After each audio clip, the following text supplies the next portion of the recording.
Sí, Ya, vamos a empezar entonces. Ya llegamos a la parte final, la conclusión, o sea, Filipenses 4, 21 y 23. Hemos estudiado estos 4 capítulos de Filipenses y ha sido muy, muy bonito. Entonces, vamos a empezar con la primera pregunta, ¿no? La primera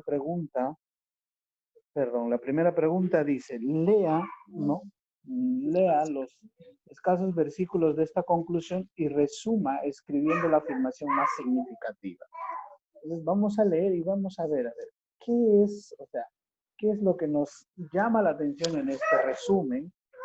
Entonces podemos ver la salutación a todos los santos en Filipo. Estos 3 versículos tratan de saludos, ¿está bien? O sea, es como es ya la despedida, la conclusión, trata de saludos, ¿no? Entonces en el versículo 21, Pablo les está diciendo, le está diciendo saludo a todos los santos en Filipos. Y es interesante porque Pablo concluye diciendo saludo a todos los santos, o sea, a todos los creyentes, a todos aquellos que han sido salvados por Jesucristo, aquellos que han sido apartados por Dios y unidos a Jesucristo. Y Pablo saluda colectivamente, dice, a todos, no a alguien en específico. Y eso nos enseña algo. Pablo está saludando a todo un grupo, no solo a alguno. ¿Está bien? No importando su nivel alcanzado de espiritualidad de los otros creyentes. Porque si recordamos, hay peleas, hay a veces algunos hermanos inmaduros, ¿no? Pero Pablo les está saludando por igual a todos, para que no digan Pablo me tiene bronca, no, sino él está saludando a todos. ¿Está bien?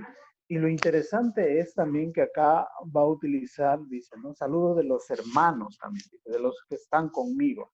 O sea, ¿se acuerdan quiénes estaban con Pablo? Timoteo y Epafrodito. ¿Está bien? Ellos eran conocidos por la iglesia de Filipos. Entonces, Pablo les está diciendo, mira, saludan a todos, pero también, o sea, les mandan saludos los que están conmigo, los hermanos que están a mi lado en ese momento, que es Timoteo y Epafrodito, ¿se acuerdan? Y en el versículo 2 también dice, saludos de la iglesia de Roma y de la casa de César, a los filipenses. Lo otro, está mandando saludos también de la iglesia de Roma, porque se acuerdan que la iglesia iba a ver a Pablo mientras estaba encarcelado y cobró ánimo para evangelizar. Entonces la iglesia ya había entrado en ese ritmo y la iglesia también conocía eso. Y esto es interesante porque estos hermanos no se conocían unos a otros, pero estaban unidos por un mismo vínculo, por el mismo amor y el mismo espíritu. ¿Está bien? Eso es importante. Muchas veces nosotros debemos amarnos cuando debemos ayudarnos entre creyentes, ¿no? No importando la denominación, no importando a dónde pertenezco, pero debe haber ese vínculo de amor, debe haber ese vínculo de amistad, ¿no? De un mismo espíritu.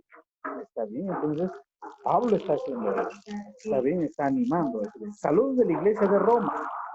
La iglesia de Roma no conocía a la iglesia de Filipos, pero manda saludos. Y de la casa de César.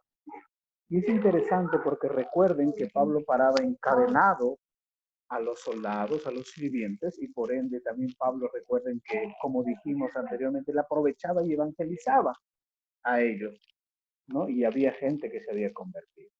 ¿Saben? Y lo otro, dice, Pablo concluye con su frase favorita, la gracia de nuestro Señor Jesucristo sea con todos vosotros. Esa debería ser nuestra forma también de saludarnos, ¿no? La gracia de nuestro Señor Jesucristo sea conmigo. Es bonita esa forma de saludarnos, ¿no? Porque la gracia es un don inmerecido. Eso nos hace recordar que si somos salvos es porque realmente ha sido un don, ha sido un regalo. El Señor Jesucristo ha manifestado su gracia al morir por nosotros en la cruz del Calvario. Entonces eso es, wow, eso es gracia. Dice la gracia de nuestro Señor, ¿no? Las riquezas de su gracia han sido derramadas abundantemente sobre nosotros, sobre su iglesia, perdonando nuestros pecados. Entonces, este saludo es muy bonito, ¿no? Qué bonito si lo pondríamos en práctica y diríamos, ¿no? Al terminar, la gracia de nuestro Señor Jesucristo sea contigo. Sería bonito. Entonces, esos son los primeros puntos, ¿no? ¿Cómo podemos ver esto de Pablo, de la salutación? Después dice, has llegado al final de este estudio y el momento de hacer un repaso y tratar de concretar las cosas que Dios te ha enseñado. Mientras avanzamos a lo largo de este libro del Nuevo Testamento, a continuación encontrarás algunas preguntas que pretenden ayudarte en esta tarea, ¿no? Léalas y contesta. ¿Cuáles son las 3 cosas más importantes que Dios te ha enseñado por medio de este libro? Pues son preguntas personales que cuando al momento de poder compartir con los chicos, ustedes deben decirles también. Yo puse, ¿no? El compañerismo y amistad que Pablo tenía con los filipenses. ¿Se acuerdan? Pablo no se presenta a ellos como el apóstol, no simplemente como un esclavo. Pablo, esclavo de Jesús, ¿no? Y podríamos decir que tenía hasta tal confianza con los filipenses. Entonces eso me llama la atención a mí, de que debe haber un compañerismo y una amistad también con los chicos, no simplemente por cumplir, bueno, soy líder y tengo que, tengo que pastorearles o tengo que preguntarles, tengo que hacer, no, sino que tiene que haber un compañerismo y una amistad profunda. ¿Está bien? Eso es lo que yo saco, pero ustedes pueden tal vez otra parte de la carta que les haya llamado la atención. El otro es el gozo en medio de las circunstancias. ¿Se acuerdan? Pablo está a punto de morir. Pablo posiblemente ya no viva, pero él tiene gozo, ¿no? Él tiene esa alegría, ese gozo, no importando las circunstancias, no importando lo que le está rodeando, aún no importando, porque él ha aprendido a vivir ya sea en escasez o en abundancia. Entonces eso me llama la atención y eso me anima a mí a que yo también tengo que tener gozo, no importando mis circunstancias. ¿Está bien? Y tercero dice, apoyar la obra evangelística y a los ministros de Dios. Recuerden, la iglesia de Filipenses, la iglesia de Filipos, perdón, desde un inicio, Pablo dice, han estado conmigo en mis tribulaciones y han compartido conmigo el evangelio, ¿no? Y no solo eso, la iglesia de Filipos siempre ha estado pendiente por Pablo, siempre ha estado enviando las ofrendas. Entonces, eso también me llama la atención a mí, ¿no? Eso se me queda a mí grabado, donde yo, como creyente, no simplemente tengo que esperar a que me vean, sino también tengo que aprender a dar. Entonces, muchas veces dicen, bueno, yo soy joven, no trabajo tal vez, o si trabajo no gano lo suficiente. O sea, no tanto importando el dinero, ¿no? Sino acá lo que importa es la actitud que yo muestro para evangelizar y ganar a otros. Así como alguien una vez me predicó, como alguien me habló.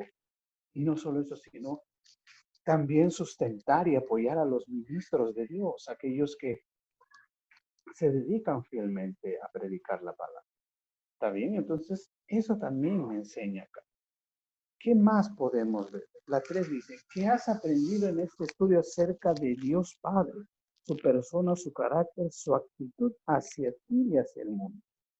Y bueno, Dios Padre nos eligió en Cristo para salvarnos y preservarnos hasta el final, ¿no? Eso es lo que podemos aprender, que Dios Padre ha querido eso desde un Dios Padre ha hecho eso desde un Y no solo eso, porque se acuerdan, dice, aquel que empezó la buena obra, ¿no? También la concluirá.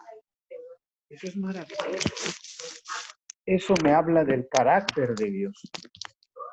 Eso me habla del carácter de Dios. Eso me habla de cómo es Dios. De que es, sí, santo, justo, pero a la vez también es amoroso, que envía a su Hijo. ¿Qué más? Perdón. 4. ¿Qué has aprendido acerca de Jesús? ¿Qué hemos aprendido acerca de Jesús? Que siendo igual a Dios, no tuvo en consideración eso y se humilló para salvar. ¡Wow! Tremendo, ¿no? Siendo Dios el que sustenta todo, se humilló. O sea, la pregunta es, o sea, ¿quién soy yo para no poder humillarme ante cualquier cosa. A veces pasa que nos creemos un poco más en la iglesia y dicen, bueno, no, a mí me deben respeto, me deben derecho. No, si Jesús siendo Dios no tuvo en consideración eso y se humilló. O sea, eso es un ejemplo para mí, es una cachetada para mí, donde yo tengo que ser humilde, donde yo tengo que aprender a humillar, tengo que aprender a servir. ¿Sabe? No me hace más ni menos servir en la iglesia. Limpiar los baños, barrer, etcétera, cualquier cosa que yo pueda hacer. Invertir de mi tiempo. Entonces, eso es. Porque dice, ¿qué has aprendido acerca del ministerio del Espíritu Santo? Él nos da vida y nos alienta en medio de las circunstancias. El Espíritu Santo es el soporte que tenemos. El Espíritu Santo es ese soporte en medio de todo. ¿Está bien? Entonces, tenemos ese gran consolador, tenemos ese gran maestro que nos guía a Cristo. Y recuerden que Jesús dijo, no los dejaré huérfanos, enviaré al Espíritu Santo. Él los guiará por la verdad. Él estará con vosotros. Y eso es, wow, eso es para tener gozo. ¿Qué has aprendido acerca de la evangelización? ¿Qué hemos aprendido? Que debo evangelizar en todo tiempo y aprovechar cualquier momento circunstancia. Recuerden, Pablo está encarcelado y está predicando. Pablo está haciendo eso y está predicando. O sea, tú y yo tenemos que hacer eso. No nos importa la circunstancia, tenemos que aprovechar. Tenemos que sacar provecho de eso. ¿Está bien? Entonces, eso me enseña en cuanto a la evangelización.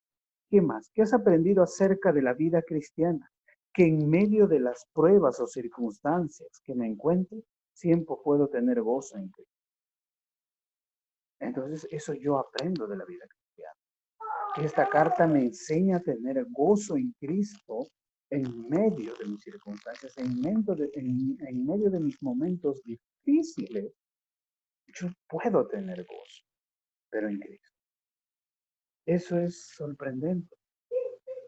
Hay mucha gente que no tiene, hay mucha gente que opta por suicidarse, hay mucha gente que opta por otras cosas, pero tú y yo tenemos algo que es en Cristo Jesús, que puedo tener gozo en medio de mis circunstancias.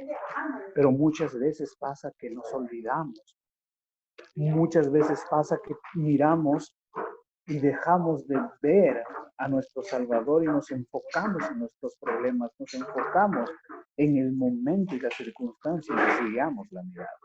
Pero tenemos que volver, ¿no?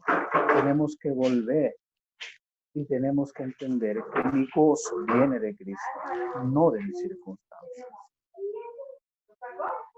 ¿Qué cambios has de efectuar en tu vida como consecuencia de este estudio? Y yo puse personalmente aprender a vivir gozoso y no estar quejándome de las circunstancias. Tengo que aprender a eso. Está bien, muchas veces me quejo como ser humano, muchas veces me quejo, pero eso tiene que cambiar en mí. Tengo que cambiar mi perspectiva. Hemos estudiado esta carta y no solo tiene que ser un estudio más, sino tiene que ser esa palabra que penetre entre lo más profundo de nosotros y produzca esos cambios. Y esos cambios tienen que ser prácticos. Esos cambios tienen que ser ya. Una de las cosas prácticas que yo debo hacer es confiar más en el Señor. Y si me encuentro desesperado, me encuentro angustiado, me postro de rodillas y repaso otra vez Filipenses y digo, Señor, dame ese gozo que tenía el apóstol Pablo. Quiero más de Cristo. Y finalmente dice, otro aspecto de interés que quieras reseñar es aprender a depender de Dios en la abundancia o en la escasez. O sea, aprender, así tenga mucho, así tenga poco, tengo que aprender a vivir, aprender a glorificar a Dios, aprender a que todo viene de Dios. Así tenga mucho, gloria a Dios por ello, así tenga poco, gloria a Dios por ello. Tengo que aprender a glorificar a Dios Y entonces, cuando tú y yo aprendemos a glorificar a Dios en medio de las circunstancias, vamos a encontrar gozo, ¿no? Y eso yo lo he vivido con mi esposo, lo hemos vivido con mi esposo. No tenemos mucho, no tenemos poco, pero con lo que hemos tenido hemos aprendido a tener gozo, hemos aprendido a decir, wow, Dios nos sorprende, porque hemos aprendido a tener ese gozo. ¿Está bien? Entonces, eso es importante, ¿no? Eso de tener gozo es importantísimo.